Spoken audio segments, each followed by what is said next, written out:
This lawsuit highlights evidence of a failed system. Workers who are mandated by law to report child abuse but admittedly decided not to. Also, an audio recording between a social worker and the DCFS hotline, and it seems the social worker does not take the child's allegations of abuse seriously.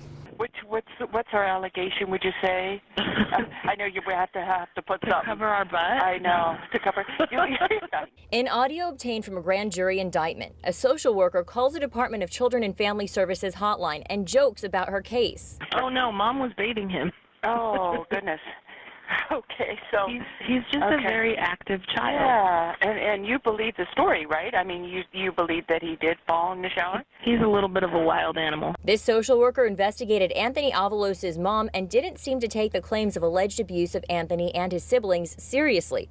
But later, Anthony would die, and his mother and her boyfriend would be charged with murder. Today, we're announcing the filing of a $50 million lawsuit on behalf of family members of Anthony Avalos. The 10-year-old boy had head trauma and cigarette burns to his body. Abuse in his Lancaster home was reported 16 times over 5 years. DCFS has really failed us terribly, and hopefully this is a wake-up call for them, so no more kids, not one more kid has to go through this. Sadly, many have. 8-year-old Gabriel Fernandez of Palmdale died in 2013 after years of torture at the hands of his mother and her boyfriend. 4-year-old Noah Quattro was under DCFS care. His parents said he drowned in his Palmdale swimming pool last month, but police say trauma on his body suggests otherwise. If they would have got him out of there, he could still be here. A worker for nonprofit Hathaway Sycamore was assigned to both Gabriel and Anthony. She testified under oath she knew she was required by law to report abuse, but discussed it with her supervisor and decided not to act. You believe that your duties as a mandated reporter were to discuss it with your supervisor? Answer, correct. Not to call 911 or the DCFS hotline? Correct.